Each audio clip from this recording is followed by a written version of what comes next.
may pipila ka tao nga nagdalag mga bata. Ngadto kang Hesus. Aron iyang itapion kanila. Ang iyang kamot ug magampo alang kanila. Apan gikasab-an sa mga tinun-an kadtong mga tawhana. Si Jesus mingon, "Paaria ka nako ang mga bata ug ayaw sila pugni. Kaya ang gingarian sa langit ila sa mga sama kanila. Og iyang gitapion kanila ang iyang kamot ug unya milakaw siya." Ang ebanghelyo sa Ginoo. Daygon Dayon ikaw, ikaw, O Kristo. Kristo. Palihog, manglingkod. So magandang araw sa ating lahat.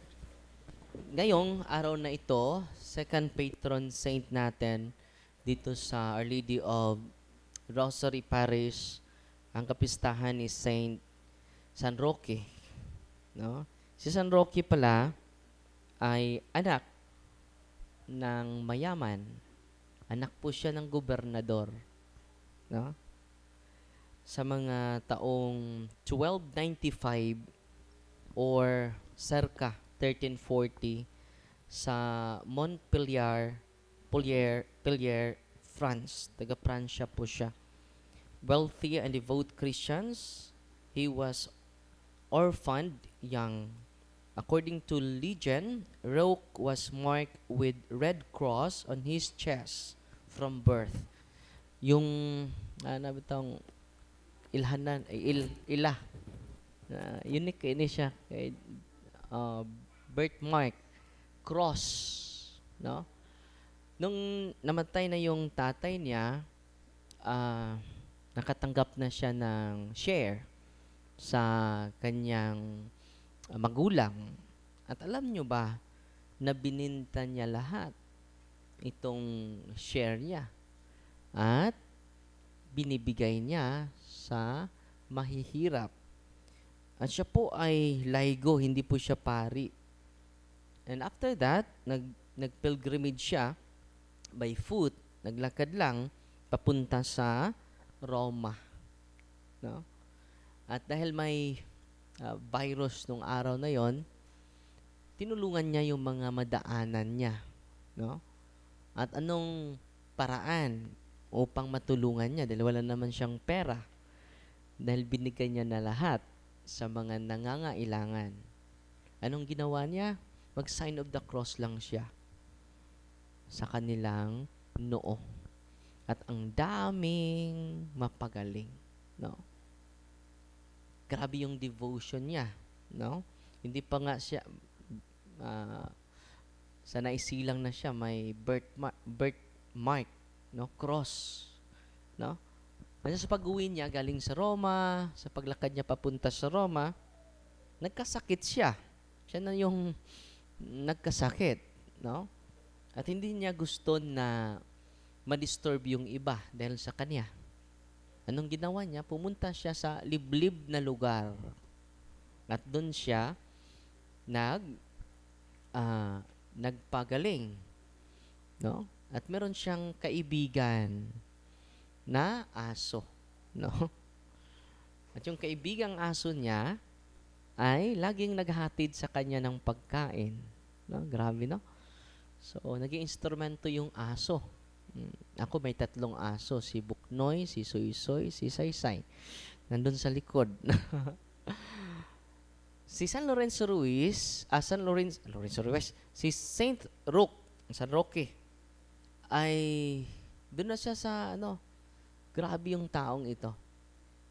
Hindi gutom sa recognition. No, minsan na hindi tayo yung makarecognize, magtampo na tayo. No. Siya, wala sa kanya yun. Lahat ng kayamanan niya, bilang anak ng gobernador, iniwan niya. Hindi na niya nilagay sa isipan niya. Di ba? Grabe, no? Nawala sa kanya yung sense of entitlement. Wow. Ito ang dapat nating sundin. No? At nagsilbi siya sa Panginoon, hindi para makakuha ng kayamanan. Take note, ha? Marami sa ating nagsisilbi nga. Pero sila yung yumaman. Uy, totoo, hindi. Pero, very example natin, si Saint San Roque. Nagsilbi siya sa tao, hindi para sa sarili niya. Kahit wala siyang makukuha na material na blessing, sapat na sa kanya ang tunay na serbisyo. No? So, sana yun na ang pag-iisip natin. Ang saya sa mundo. Kapag yung pag-iisip ni San Lorenzo Ruiz, San Roque, bakit ba San Lorenzo? Dahil Saint Lawrence the Deacon last day, yung ano, yung fiesta Saint Lawrence the Deacon. Ang ganda, no? So ngayon, challenge natin naming mga pari, pati politiko, no? Kung yung mga donation ng mga tao, sa mga pari, titingilin yan. Naming mga pari. Dahil ini-entrust namin sa mga tao yung kayamanan nila. Pero ginamit lang namin sa sarili namin. Delikado po. Uy, delikado. Nabasa ko yung ngayon ni Vico Soto. No? Ito yung zero utang ang Pasig. Sana all. Mutakod unta ni sa buhol. Oy. 22 billion total budget. And 3 billion budget surplus. Wow, sana all. Ako nakaingon ko ba, mutakod unta ni sa buhol. Oy. Pero kini dili lang politiko may paninglos Ginoo, apil ang mga pari. Uy. Kaya ka naman matags pari. Wala mong kutan ako, asa man eh. Sa ministry, sa building, sa imuhan na pater. Sa building, ako na dito, parisibu di na ako. So, bisan piso nga imong gigasto nga dili para imo. Paminaw mo tinglunta sa Ginoo. Uy. Muna nga, ganun nang iskuta na, because of Saint Roque, tungod di San Roque, anak siya gobernador, dato kay siya. Pag-uwi niya, doon sa kanilang lugar, na pagkamalan, na spiya. So, dinakip siya. Sino nagdakip niya? Yung uncle niya. Pero ang maganda nito, hindi siya nagpakilala. Uncle kita. Anong nangyari? 5 taon si San Roque na ikulong sa bilangguan. Grabe, no? At dun na siya namatay sa bilangguan. Tayo pa sa lugar ni San Roque, hindi mo ba ako kilala, uncle? Ako si Roque. Ang anak. Pamangkin mo. Kinalimutan niya lahat. Wow. Very inspiring, no? Ako pa yon. Hindi mo ba ako kilala? Ako si Father Darwin. Exorcist ako sa Diocese of Tagbilaran. Debater ako. Apologist. Magpakilala tayo. Sense of entitlement. Tingnan mo. Tingnan natin. Si San Roque. Kinalimutan niya. Sino siya? Pero ang temptation sa atin, magpakilala tayo. Ako, si Reverend Father Darwin Ditgado. Pari ako. Nung pumunta kami sa sa ICM. Yung driver ko taga Loon, no? And then, pagpasok ko, sabi ng guard, yung bag mo. I-check yung bag. Sabi ng driver ko, hindi mo ba ito kilala? Pari ito! Duklun ta karon. Ano pari? Di ka pa check? Sense of entitlement. Di ba? Mm, ang dami sa atin yan. Magtampo kapag hindi ma-recognize. Donated by. No? Kukunin ko na yung donation ko.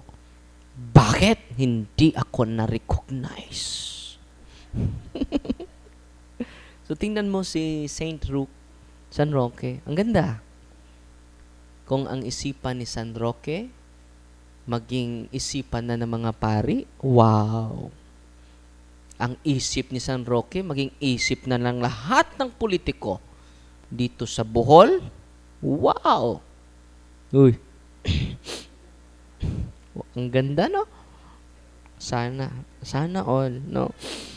So ngayon, punta muna tayo. Ito yung saying ni San Roque. Ang ganda ng, wala naman siyang mga sinusulat, pero ito po, na saying na ito, ay nababatay sa buhay niya. Ito po. Sabi ni San Roque, in serving the sick, I found Christ. And in suffering, I found His peace.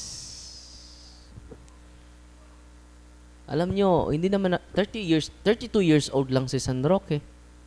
Pero bakit tumabot siya dito sa Bohol? Hindi naman siya pumunta dito. Because of the goodness and the virtues he embraced. A lot of people are touched, moved by his life. No? Ang ganda, no? Maraming mga kapatid natin, matakaw. Kahit hindi na nila lupa, aagawin pa rin. Yung muhon, kahit walang paa, maglalakad every gabi. Pambihira naman. You cannot obtain authentic peace, tunay na kapayapaan sa mga nandito. Ngayon, nakagawa ng injustices sa mga mahirap, ibalik nyo po.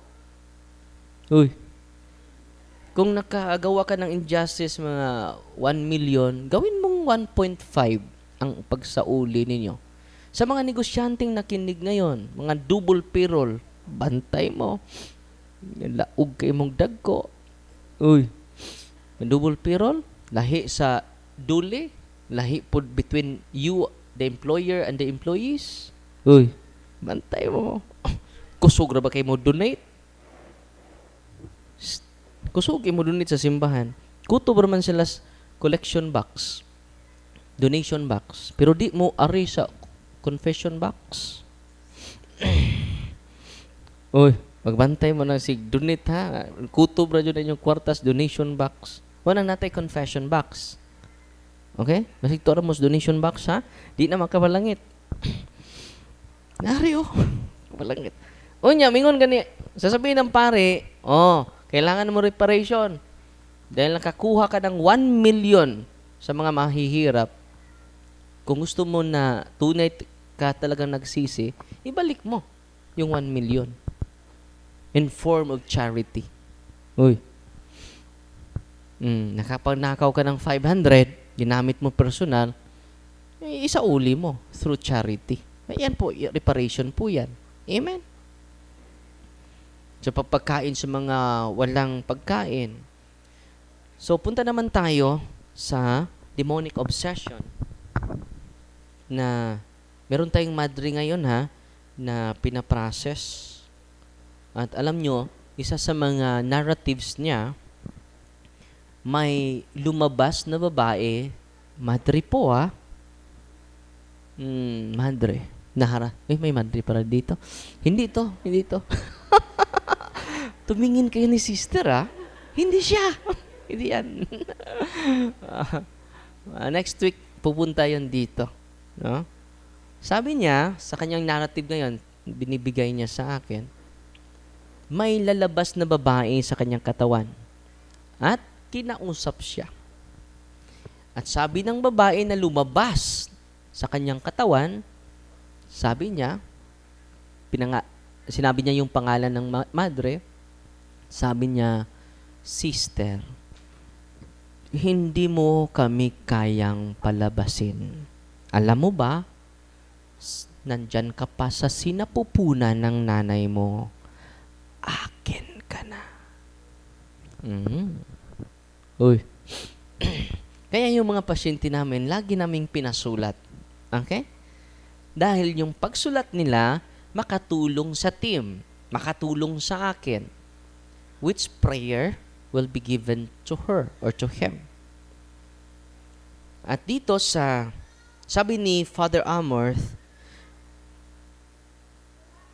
Bamonte he observes that the person is powerless to reject the thoughts, the obsessive thoughts, the negative emotion. This is actually true in the sense that the individual cannot determine whether when the demon will actually true in the sense that the individual cannot determine, put the thoughts into his imagination and how long they will last. These are all determined by God for the sake of the individual's purification and sanctification. Sino lang makadetermine ito? Ang Diyos. Ano yung purpose ng Panginoon? To purify that person. Not only to purify that person, but to sanctify that person. Pero hindi niya alam kailan. Kaya nga, yung madre, itong madreng ito, sinabihan ko yung isang madre, sister, kayo dapat, hindi nyo siya iwan mag-isa sa kwarto niya. At then, kung mag-reveal yung mga demonyo, isulat mo agad. Dahil yun po yung entry points. So, posible, ang entry point ng madre, unwanted na siya. Simula sa sinapupunan niya. No? So, just imagine, 32 years old na siya. Sinabayan ko yung mga superior na mga madre. Hindi tayo magmadali. Tulungan natin siya. Bakit? The person is powerless to reject the obsessive thoughts. Wala siyang kapangyarihan. So, anong gawin natin? The whole community should create a positive aura. Yung pamilya should create a healthy and positive aura. Paano yan? Mag-exercise kami dito. Pag-uwi, yung mga madre, naglinibakay. Gilibak nila yung superior. Ang superior po, naglibak po sila. Inferior. Ganon. Di ba? So, aatakihin, hindi lang yung possess, pati na yung surrounding.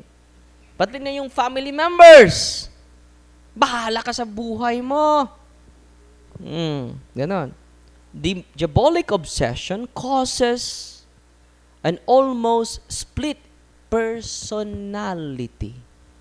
So, okay ngayon, mamaya, hindi na okay. Makarelate kayo ngayon? Di ba? Okay ka kanina. Ngayon, nag-wild ka na. No? But it is oppressed by obsessive thoughts. Tayong lahat pwede ma-oppress by obsessive thoughts. So, anong gawin natin? Keep on examining ourselves. Not only every day, but every moment of the whole day. Amen? Dapat makareach na tayo self-awareness. Oh, nandito na. Ano? And then it will lead us to realization and transformation. So patuloy tayo. The victim experiences thoughts that may be rationally absorbed, leading them the temptation to commit suicide. Yung suicidal tendency, di ba? Sabi niya, this powerlessness to be able to reject the thoughts sometimes can itself lead the person to a kind of desperation. Bakit? Powerless na siya. So dapat, kaya nga may team tayo, dapat yung team natin sa Ministry of Exorcism and Deliverance, it will lead us to positive aura. Para kami, kung mag-process kami, positive aura, and then yung family should extend the positive aura. Doon, no? Yun ang kakapitan ng mga biktima. Example, negative yung aura sa mga deliverance minister. Pagbalik niya doon sa bahay, negative din. So, we empower the demons. We strengthen the legal holds of the demons in the victim. So, kailangan, kaya nga, lagi ako nagbabasa nito, para yung mga tao na hinaharas ng demonyo ay mabigyan namin ang pinaka-the best, not better treatment, but the best treatment. Not good treatment, but the great treatment. Kaya nga, sinishare ko ito sa inyo. Itong katotohanan na ito. At lalo-lalo na yung mga pamilya na nandito. Narinig nyo kanina, di ba? May sumisigaw. Mamaya, may sisigaw pa. Huwag lang kayong tatakbo. Hahabulin nila kayo. No? So, last 9 minutes. No? Bamonte also observes that the obsession is varying in degree and intensity. Hindi pareho. Yung mga pasyente natin. So, sa approach namin, hindi din pareho. No? By degree and by intensity. And this is true due to the fact that there are times in which the person will suffer the diabolic attack, and it is very intense and goes on for the very long period of time, sometimes even including in it the perspective that it is just never going to end. Just imagine yung revelation ng demonyo sa, focus muna tayo sa Madre ha. Madre ha, inaharas. No. Huwag kang mag-alala. Pati si Father Daron, inaharas din eh. No, makarelate tayo sa kanila. Lalong-lalo na kayo. Yung ugali natin, the way we think, we will be harassed through our negative imagination and memory. So, anong gawin natin? Dito. Kaya nga, i-increase natin yung ating kaalaman. Kailan natin i-increase? Araw-araw po. Hindi lang ngayon. Hindi lang sa sunod na araw. Araw-araw po. Other times, the obsession is so subtle. Hindi mo malalaman that the individual does not even recognize that he is being obsessed. Nag-open tayo dito. Nag-ano kami ng catering. No? Daming tao. Bigla lang nagalit si Father Darwin. Nagutos ko, may mga upuan dito sa catering. Yung paggamit niyo sa mga tao. Hindi pinagamit sa catering. So, nagsugo naman ako ng isang tao. Bro, pakiusapan mo yung may-ari ng catering. Hindi din. Pumunta na si Father Darwin. Galit na si Father Darwin.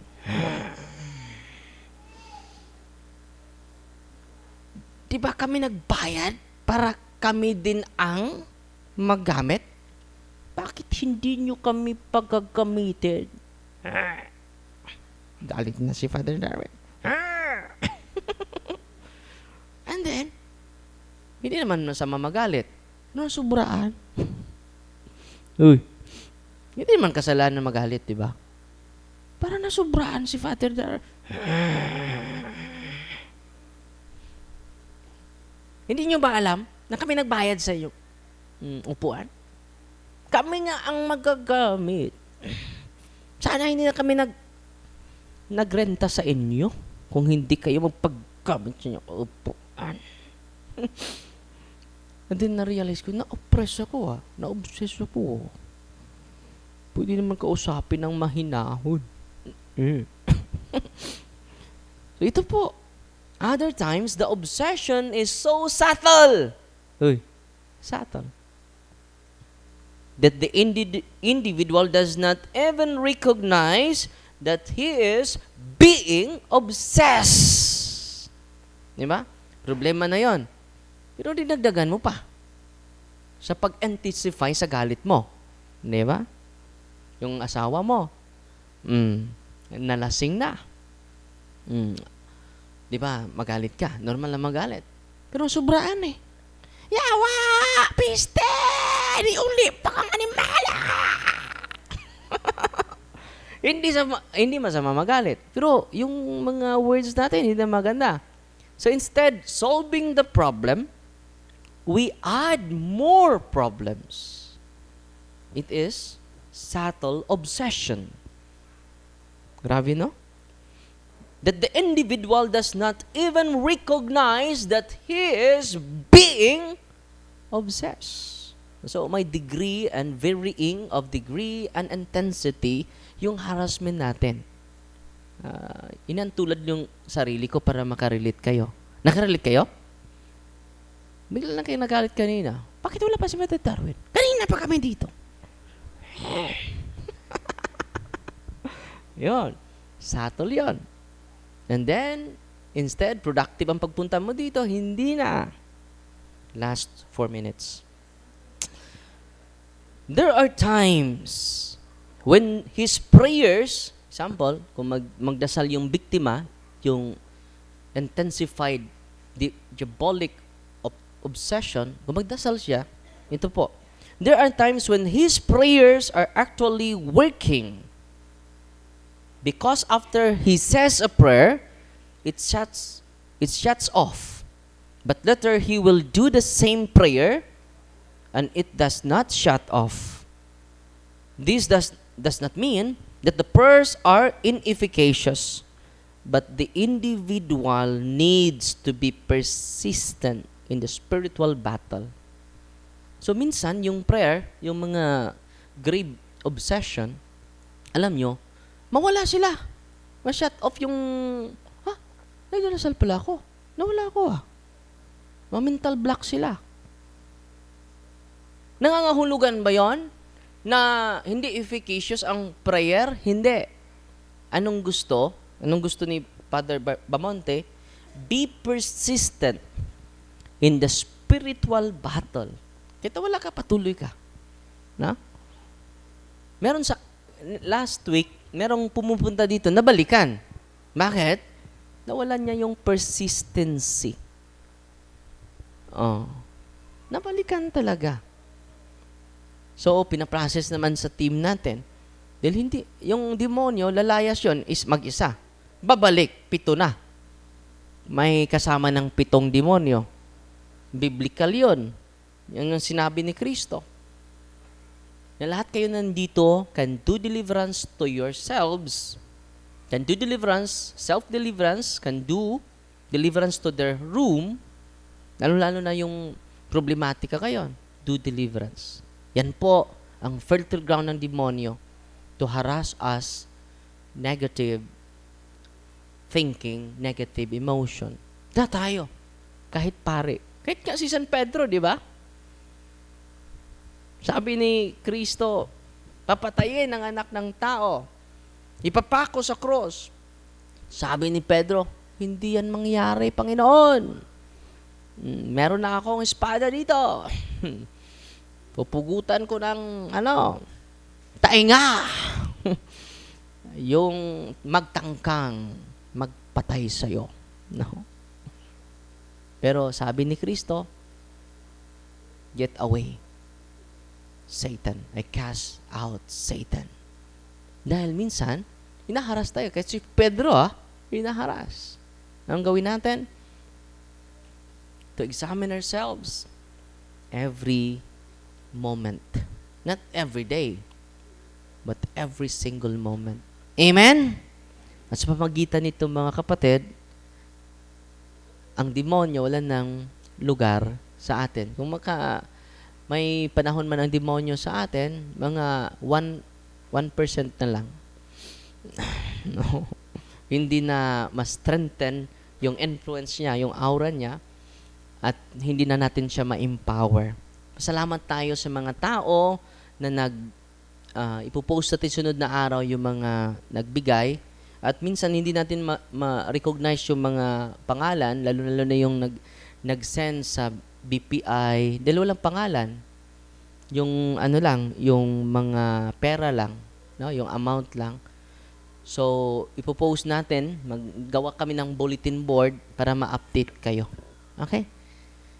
And then, lahat ng binibigay ninyo, ginagamit natin para sa ministering ito.